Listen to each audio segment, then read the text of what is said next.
Lorena, muchísimas gracias por darme este espacio. Estuve insistiendo muchísimo. No, al contrario, muchas gracias a ti, Gustavo. Este es el podcast de Top. Estamos inaugurando la tercera temporada por tercer año consecutivo que hacemos este podcast, y este es el primer episodio que vamos a hacer y lo vamos a hacer en formato video, y por eso te agradezco muchísimo que estés con nosotros. No, al contrario, yo te agradezco a ti por este espacio. Primero que nada, sabemos que tienes tu canal en Instagram, en TikTok, en YouTube. Queremos que nos presentes un poquito de quién eres y qué es lo que haces. Claro que sí, pues mira, ya tiene casi 7 años que estoy en esta industria, dedicándome al sector inmobiliario. La verdad es que me encanta, me enamoré, y desde el 2018 finales empecé a crear contenido con todas estas capacitaciones y experiencias que he ido teniendo, y pues a partir de ahí nace Latitud Inmobiliaria, que como bien mencionas está en diferentes plataformas de redes sociales. Creo que nada más te faltó Apple Podcasts, Spotify, también en formato audio, y Facebook. También estamos en Facebook, Instagram, TikTok, YouTube, pero nuestra plataforma principal es YouTube, a pesar de que, como te mencioné, tenemos desde finales del 2018, ya tenemos más de 12 años en horas de reproducción. Entonces, pues la verdad es que es algo que me llena muchísimo, me encanta compartir este tipo de contenido. Y pues básicamente es a lo que me dedico. Ahora también, bueno, yo soy licenciada en marketing de profesión, entonces también apoyo empresas a crear contenido en redes sociales, que es algo que me ha permitido pues aprender mucho mejor por parte de Latitud Inmobiliaria, y es algo que también estamos haciendo ahora para desarrolladores. Ok, perfecto. Y aparte de todo este contenido que haces, también haces el trabajo de asesor. Sí, yo soy asesora inmobiliaria certificada, tengo una inmobiliaria desde hace casi 7 años, y hago, por supuesto, toda la labor de comercialización. Ok, muy bien, perfecto. Pues la idea de hoy justo es hablar de la cultura inmobiliaria. Somos asesores inmobiliarios, al final de cuentas estamos con clientes, vemos este proceso. Yo lo estoy haciendo en la Ciudad de México, tú lo estás haciendo ya en varios lugares. Entonces la idea es compartir esto, ¿no? Hicimos el año pasado, si mal no recuerdo, en octubre, el primer capítulo de Cultura Inmobiliaria, donde con varios asesores de la Ciudad de México estuvimos compartiendo estas experiencias de cómo el no saber este proceso inmobiliario o la importancia del sector inmobiliario, porque hay mucha gente que cree que no es necesario, o sea, que dicen yo lo hago, yo nada más pongo mi lona o mi manta y pongo mis anuncios y yo no necesito a alguien que me asesore. Y después pueden haber muchos problemas porque son varias cosas, ¿no? Tenemos que saber un poquito de todo, y luego hay mucha gente que se dedica a esto pero lo hace de manera muy informal, ¿no? Entonces tampoco nos funciona mucho eso, incluso nos perjudica a los que sí estamos tratando de hacerlo profesional, ¿no? Entonces la idea es compartir cómo esta falta de cultura inmobiliaria en México afecta a todos, a clientes, tanto el que compra como el que vende, y a nosotros que nos dedicamos a esto en este sector, ¿no?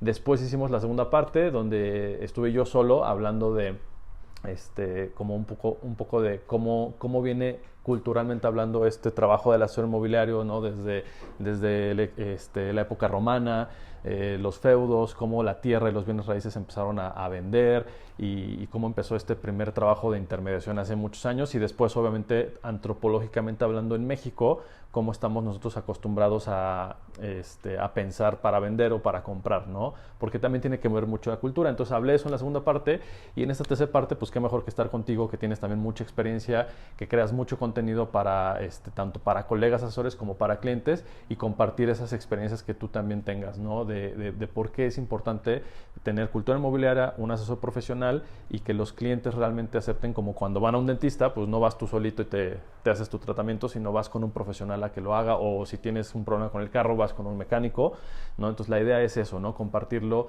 no nada más del equipo de Top Real Estate, desde nuestra perspectiva, sino desde la perspectiva de alguien que hace lo mismo que nosotros, de manera externa, ¿no? Entonces, no sé si tengas así como lo primero que se te viene a la mente cuando hablas de cultura inmobiliaria, o los problemas que vienen por no tener esta cultura inmobiliaria.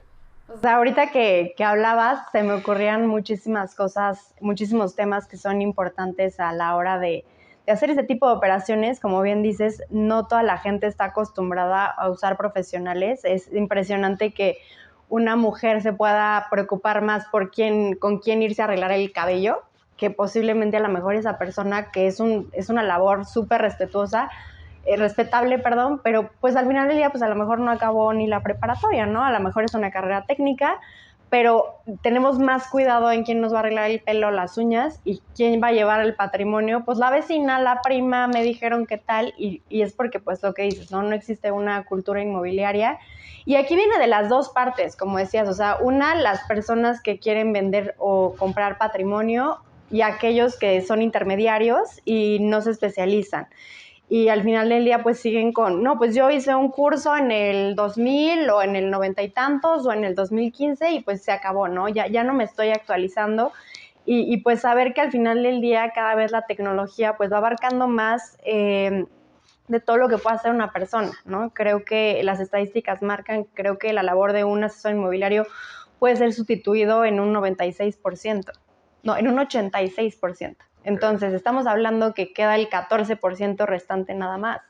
Entonces, ese 14% no se va a medir en las cosas, pues, que las puede hacer un robot, o sea, que puede contestar una llamada, que puede hacer cálculos, o sea, tienes que especializarte en la parte que realmente le vas a agregar valor a aquel que está buscando tus servicios, ¿no? Y eso es lo tienes que hacer o vas a desaparecer, o sea, va a desaparecer como están desapareciendo las agencias de viajes, por ejemplo, que sí se van a quedar muchas, aquellas que estén especializadas en un mercado, en un segmento, pero la gran mayoría, así como los asesores inmobiliarios, pues va a suceder, ¿no? Y en muchas industrias.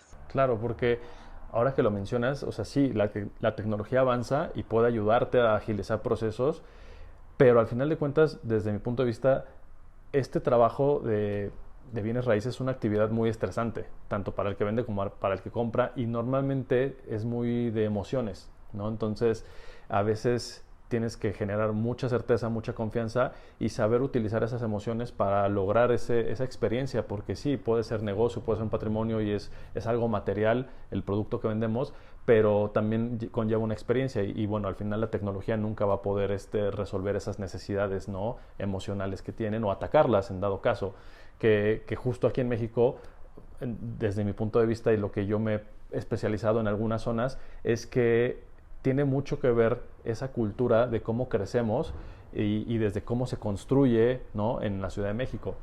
Entonces, tienes toda la razón. Yo creo que al final de cuentas también, si le vas a dar la confianza, las llaves de tu casa a alguien para que entre, pues tiene que cubrir con todas estas necesidades y que te enseñe, ¿no?, cuál es el proceso. No nada más es poner un anuncio, se vende y vas con un notario ya, ¿no? Hay obligaciones fiscales y hay muchas cosas. Entonces yo creo que eso que mencionas es súper importante. Lo hemos platicado, de hecho, muchas veces nosotros en nuestro programa también, el hecho de que cuando tú vas a buscar a alguien que te recomendaron, oye, es que mi vecina, bueno, esa recomendación está bien porque es alguien de confianza, pero tiene que venir sustentada con algo tangible, ¿no? Porque tú dices, oye, en el 2000 hice un curso y yo llevo 15 años en esto. Ok, pero ¿cuántas ventas recientes en este año o en el año de pandemia, desde el 2020, tuviste, ¿no? Porque tiene que ver la experiencia vigente que tienes. Si tuviste tal vez 320 ventas en el 2001, pues tal vez hoy no sirva de nada, ¿no? Y no significa que seas bueno adaptándote a las necesidades del mercado de hoy o a las tecnologías que comentas, ¿no? ¿Qué otra cosa se te ocurre o te ha pasado a ti que es importante saber, ¿no?, de cultura inmobiliaria? Pues creo que también desde la parte de educación, ¿no? En México, como en muchos países de Latinoamérica, la parte de una educación financiera no es algo que tengamos presente, no es algo que sea importante. Seguimos pensando que la compra más importante después del auto sigue siendo la casa, cuando, o sea, lo han dicho muchísimos autores, Robert Kiyosaki, Tony Robbins. Una casa es un pasivo. Si una casa tú estás viviendo en ella, realmente no es una inversión. O sea, sí puede ser una inversión si la vendes en un tiempo y tienes una plusvalía y tienes una ganancia. Pero realmente, como en la cultura latinoamericana, donde naces, creces, compras una casa, mueres, no funciona así. O sea, el realmente invertir en bienes raíces o invertir en cualquier tipo de plataforma o de industria, pues conlleva todo un conocimiento que pues lamentablemente no nos dan en la escuela. O sea, yo puedo decir que ya tengo un grado de posgrado y, o sea, ya pasé en la universidad y hice posgrado y no te lo enseñan. O sea, tú tienes que buscar esta educación por ti mismo y creo que es algo súper importante que podamos aprender y compartirlo con las nuevas generaciones que ahora creo que lo entienden de otra manera. No sé si desde la manera financiera, pero sí desde la parte de experiencia, ¿no? O sea, ¿para qué quiero una casa si no voy a vivir en ella? ¿Para qué quiero una casa si no sé si mañana me voy a ir a España o me voy a quedar en México? Quiero una vida más nómada, no quiero tener una hipoteca de 30 años, estar endeudado. O sea, si a lo mejor no es una educación financiera, por lo menos se cuestionan más cosas que las generaciones como la mía, ¿no? O sea, creo que mi generación sigue siendo como comprando casa, endeudarte sin saber que, no quiere decir que no compres una casa, quiere decir que a lo mejor en vez de comprar una casa, compra un local comercial, ponlo en renta, compra un terreno, o sea, ¿cuáles son las diferentes opciones en bienes raíces que se adecuan a ti como inversionista? Creo que también las personas que invierten en bienes raíces, pues la gran mayoría es como pues departamentos y lo pones en renta. Que no es que sea una mala opción, pero no es la única opción. Es dónde vas a comprar el departamento, qué tipo de departamento, ¿por qué vas a generar una plusvalía? La plusvalía, otro de los grandes mitos es que se genera por sí misma, ¿no? O sea, que dicen, los bienes raíces nunca pierden su valor. Los bienes raíces sí pierden su valor, existe un factor minusvalía, pero eso no quiere decir que lo puedan recuperar y superar los valores, o sea, es un mercado vivo. Entonces, todo este tipo de educación, incluso la gente que está en el sector inmobiliario, pues no la comparte, ¿no? O sea, me ha tocado incluso estar en debates con inmobiliarios donde digan, no, la casa es súper importante y eso yo no estoy de acuerdo. Y es como, es que no se trata de estar de acuerdo o no estar de acuerdo, son hechos, son resultados. Y creo que es desde el miedo de, es que si digo eso ya no va a vender. A ver, pero los jóvenes, las nuevas generaciones siguen rentando. Eso implica que necesitan un lugar, o sea, simplemente que hay que adecuarnos a lo que es el mercado actual, ¿no? Que entonces, bueno, o sea, tal vez no se va a hacer la casa del comercial donde salen 3 hijos, de 2 a 3 hijos, parejas jóvenes, ¿no? O sea, tú ves un comercial de los 60 y un comercial del 2022 y es exactamente igual y nos olvidamos de los cientos de formas de familias que hay, las madres solteras, los padres solteros, las parejas divorciadas, aquellos que viven con el suegro o la suegra, también los núcleos que se forman de vivir con amigos, vivir con roomies o vivir en co-livings. O sea, hay tantas formas de vida y creo que también esa es la parte que le corresponde a los desarrolladores, ¿no? Que me encanta esta frase que dice que los desarrolladores son los intérpretes de las necesidades futuras, ¿no? Claro. O sea, las crean hoy. Pero si creas hoy con base a, no sé, el tema de pandemia, pues igual en 5 años que ya tengas tus permisos, tu desarrollo y tu venta, pues ya son otras necesidades, ¿no? Entonces, eso es importante también. Los desarrolladores tienen una gran responsabilidad en los productos que se están haciendo para que vayan de acuerdo a los nuevos mercados. Claro, oye, mencionaste que esta educación tú la tuviste que buscar por tu cuenta, porque no nos la dan en nuestra educación primaria, ni secundaria, ni no nos la dan, ¿no? En nuestro sistema educativo. ¿Tú en dónde la conseguiste? O sea, si yo no estaría en el sector inmobiliario, no lo entendería. O sea, yo lo entendí hasta que llegué aquí y entonces dije, ay, pero ¿por qué comprar una casa? ¿Y cómo funciona el interés? ¿Y qué pasa si uso un crédito hipotecario? ¿Y qué pasa si lo compro de contado?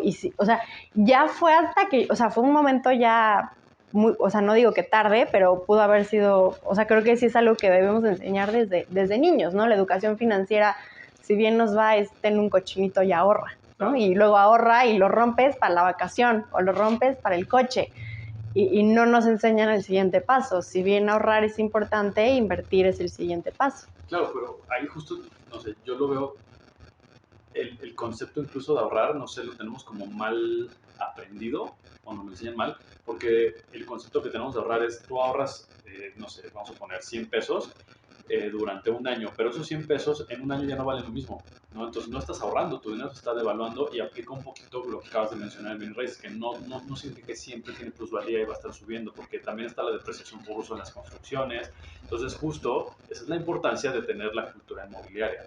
Y sí es cierto, yo también me he topado con asesores o gente de inmobiliarias que son muy recelosos con compartir su información, porque tal vez les costó mucho trabajo a ellos y no ven por qué te la tienen que, como que dar muy fácil a ti, como que quieren que te cueste, ¿no?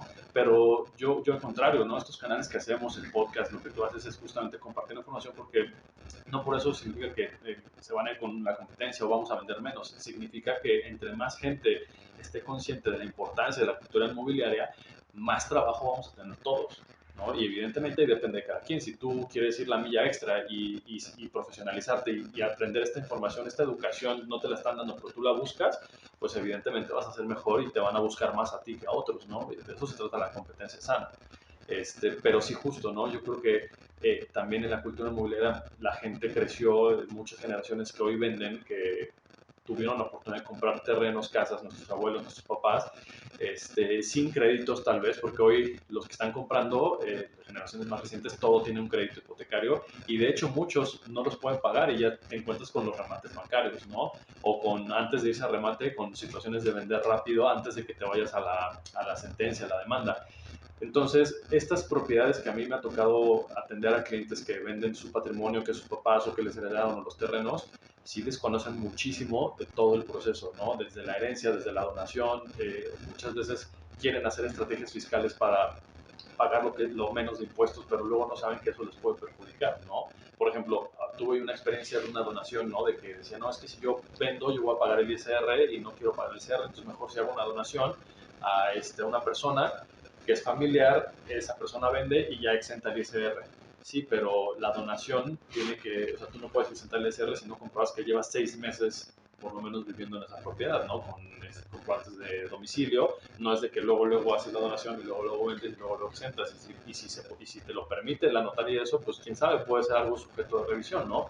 Aparte que las donaciones pues son revocables, ¿no? Muchas veces pensábamos que ahí le dono y llevo la compra-venta, pero los bancos tienen su jurídico y ellos revisan todo así con lupa y los bancos no te van a aceptar que tu vendedor sea alguien que está haciendo una donación porque tienen que pasar por lo menos 5 años para que sea ya irrevocable esa donación. Entonces son muchos detalles, ¿no? Son muchas cosas, desde arquitecturas, acabados.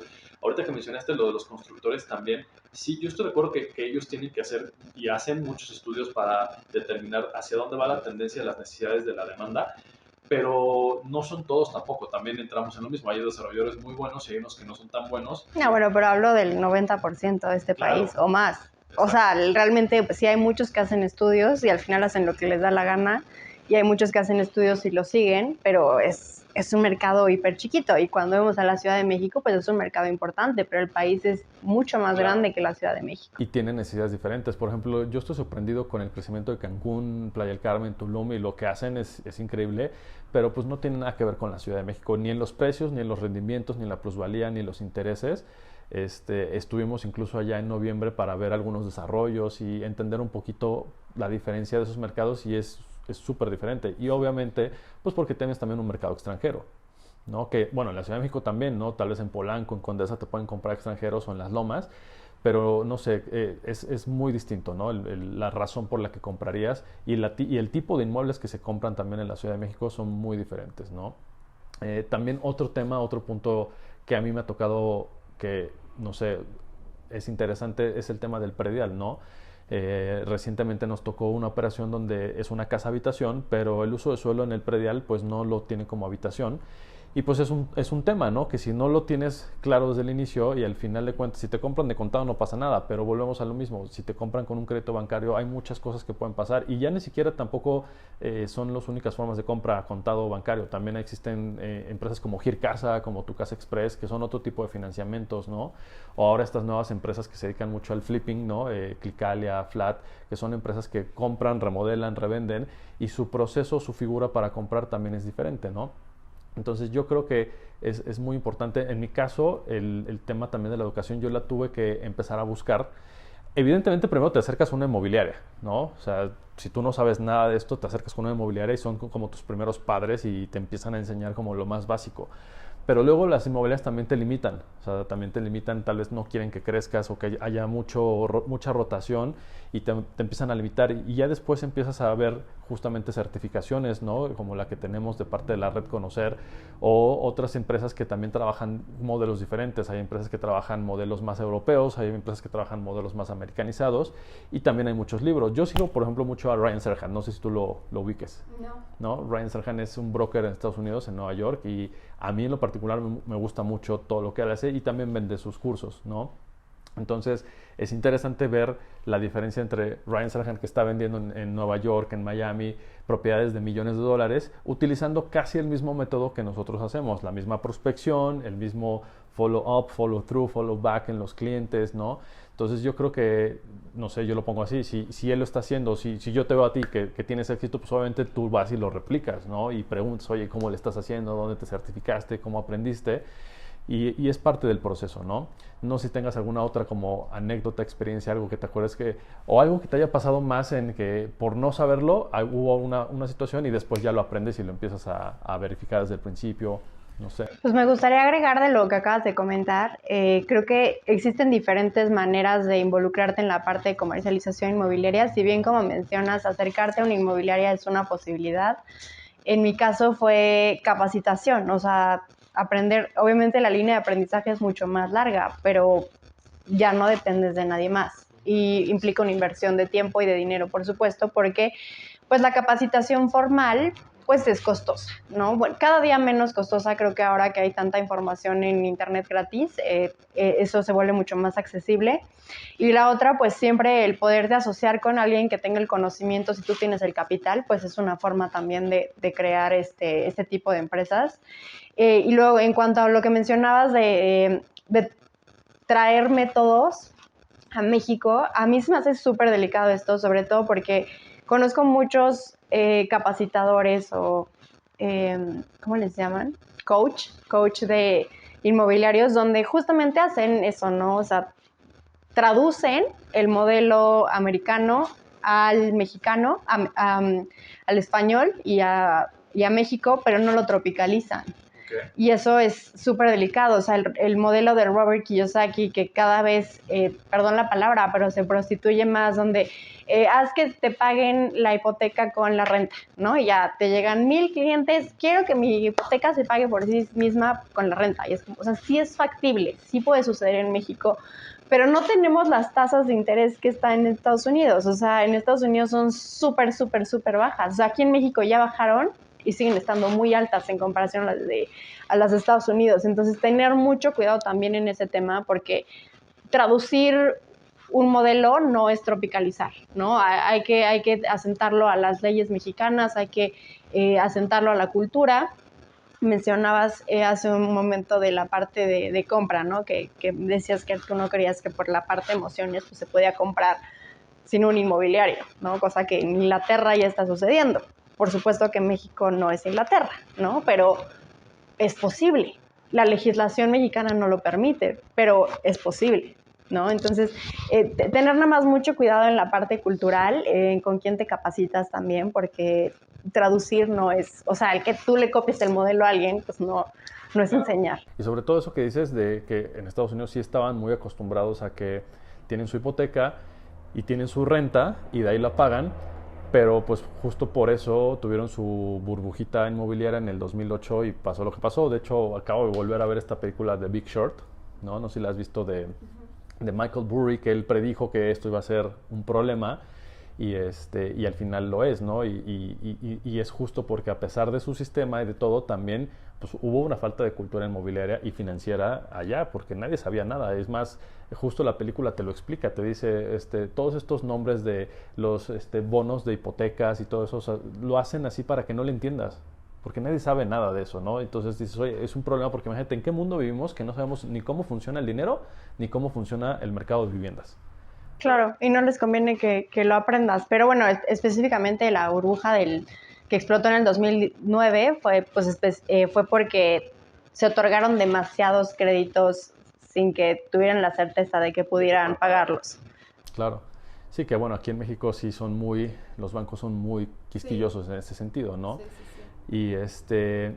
Y también estabas mencionando algo muy interesante, ¿no? Que en tropicalizar el modelo es importante porque lo hacen con todo, desde la gastronomía, ¿no? No tú puedes traer una gastronomía de otro país a México y esperar que funcione y viceversa, ¿no? Tienes que tropicalizarlo y en este sentido, no sé, en tu experiencia, a mí, por ejemplo, hay un modelo italiano que está aquí presente en México, que es de Tecnocasa, y están las inmobiliarias como Century, que son las más americanizadas, ¿no?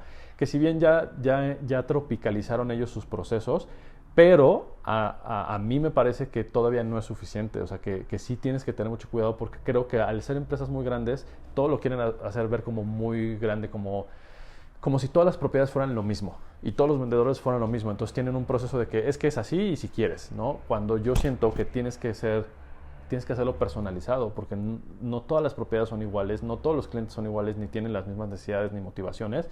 Entonces no es una fábrica de salchichas, ¿no? Tienes que tomarte el tiempo de analizar respectivamente y segmentar el mercado específico para esa propiedad y la asesoría en función del cliente que tienes y la propiedad, ¿no? Puede cambiar desde incluso el piso en el que estás o el estado de conservación. Es el mismo edificio, pero un departamento lo tienen abandonado y otro está remodelado, claramente va a ser distinto, ¿no? Entonces sí es importante tropicalizar, pero aún así los dos modelos que yo he visto en Ciudad de México que funcionan, aún así tienes que hacerlo todavía más personalizado a las necesidades del mercado mexicano.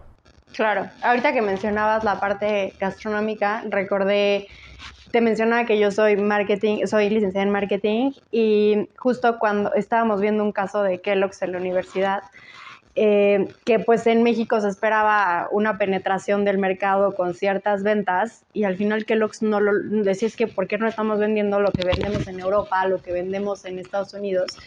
Y pues resultó después de estudios es que en México en desayunos, te voy a decir un número, hay una combinación, o sea, un número al azar porque no recuerdo la cifra, pero hay un número de 238 combinaciones de desayunos. O sea, en México desayunamos de qué enchiladas, chilaquiles, no sé, en frijoladas, N número de cosas. En Europa creo que hay una combinación como de 27. ¿Me explico? Entonces, y tiene, o sea, me encanta la analogía que haces porque cada país tiene sus peculiaridades y no le puedes traer el modelo tal cual. Y creo que ha sido uno de los grandes retos de, por ejemplo, Keller Williams, que es un modelo muy exitoso en Estados Unidos y que a mi parecer y la opinión de varios expertos que he escuchado, no es del todo exitosa en México, ¿no? En mi experiencia tienen muy buenas capacitaciones y se vuelve como una universidad de inmobiliarios independientes donde se van a capacitar y se les van. O no reportan las operaciones, ¿no? O sea, en Estados Unidos tienen todo súper controlado, donde tienes que estar certificado, tienes que reportar cada operación. Aquí no hay de qué, reportamos a valor catastral y te doy por debajo del agua. O sea, no, o sea, si bien por supuesto que hay corrupción en todos los países, pues sabemos que en México hay N cantidad de posibilidades y creo que ha sido también uno de los grandes retos de modelos extranjeros, ¿no? O sea, pensar que la legislación mexicana pues los va a soportar cuando ni siquiera están pidiendo una mínima certificación, ¿no? Que esa es la otra. Muchas personas me dicen, bueno, es que si es certificado y es bueno, ¿no? Y yo, no, o sea, la certificación no es mala onda, pero en México es una broma. O sea, no tiene nada de dificultad. O sea, puedes tener la certificación y no saber nada. Y puedes no tener la certificación y ser muy bueno. Y puede ser una franquicia de Monterrey, por decirte algo, Centro 21, por ejemplo, que no lo sé, y es excelente, y a lo mejor la de Tijuana es malísima. Entonces tampoco hay una estandarización en el tema de franquicias, o sea, como lo podríamos ver en un McDonald's, ¿no? O sea, que si vas a Mérida y a Ciudad de México, seguramente el servicio va a ser bastante similar. En las inmobiliarias, como bien mencionas, pues son operaciones por más que las queramos estandarizar, pues se vuelven muy personalizadas. O sea, cada operación es distinta y tendrá que tener pues las cosas en específico, ¿no? Ok, y bueno, esta es una pregunta un poquito, va a ser como muy personal la respuesta porque ni tú ni yo lo sabemos, pero ¿tú cuál crees que sea la solución a que tengamos un sistema en México en general más especializado en que el sector inmobiliario tenga esa visión de que si hay un profesional, de que no nada más es de medio tiempo y cómo para ti sería la solución? Pues yo creo que regulación, o sea, tenemos que tener leyes, o sea, la ley inmobiliaria no es suficiente porque justo en el 2020, antes de pandemia, tuve la oportunidad de estar con un senador checando lo de la ley inmobiliaria y explicándome, es que no es suficiente que exista la ley si las consecuencias no son relevantes. O sea, sí, rompiste la ley, ¿y ahora qué pasa? ¿no? O sea, o sea, vendiste una propiedad sin tenerlo conocimiento, sin tener... O sea, al final del día tiene que haber consecuencias, tiene que haber las fuentes de capacitación que puedas certificar, no sé, ante conocerse, no, ahí sí desconozco, que tienen cierta validez, que puedas tener obviamente la certificación, que también hay mucha gente que está en contra, en el sentido de que vamos a tener que pagar más, ¿no? Y es como, pues si lo hacen bien, no tendría que ser un gasto, tendría que ser una inversión, ¿no? Pero si nos van a cobrar también cada 6 meses, cada año, por esta renovación, ya en una forma de negocio, pues está peor, ¿no? O sea, pero la idea sí sería, pues, una regulación. Digo, en México en Estados Unidos tiene que reportar todo. No digo que Estados Unidos sea lo mejor, pero tiene muchos procesos que podríamos tropicalizar a México. Perfecto. Pues bueno, eso sería todo. Te agradezco muchísimo, Lore, el espacio, el tiempo. Creo que es importante compartir mucho la información entre colegas, los diferentes puntos de vista, porque al final todos nos enriquecemos y creo que para mí, aparte de la regulación, lo que hay que hacer es que todos estemos en el mismo canal, ¿no? O sea, que no sea una competencia de que es esta inmobiliaria contra esta inmobiliaria, sino es que todos tenemos que trabajar en conjunto, porque si todos lo hacemos, es la fuerza que después va a llegar en el resultado de que la necesidad de tener una regulación va a tener que ser, ¿no? Entonces, pues yo lo veo de esa manera, ¿no? De que tienes que trabajar así con todos, ¿no? Ser honesto, porque al final en todo el medio te conoces, ¿no? Vuelves a trabajar con alguien porque pues alguien va a tener una propiedad o vas a tener algo que hacer con esa persona o con esa empresa. Y yo creo mucho en las alianzas, ¿no? Que si bien la ley no nos va a dar esa regulación, pero la podemos tal vez trabajar con una ley moral nosotros, ¿no? De que nosotros sepamos que así tiene que ser, aunque no haya una consecuencia, actuar como si la hubiera, ¿no? Y que todos, si empiezas a sumar como ese consciente colectivo, ¿no? Pues, tal vez yo solito pues no funciona, pero cuando te das cuenta de que en todo el país hay más que lo están haciendo de esa manera y que estamos regulándonos, autorregulándonos, así como nos autoeducamos, pues yo creo que puede también funcionar, ¿no? Entonces te agradezco mucho el espacio, te agradezco el tiempo, que nos compartas esto, ¿no? Tu experiencia, y tus palabras, yo te lo agradezco muchísimo. No, te lo agradezco a ti también, muchísimas gracias por el espacio y pues espero verte pronto. No, de qué, vamos a estar seguro mucho en contacto. Gracias. Esto fue el podcast de Top y vamos a vernos en el siguiente programa.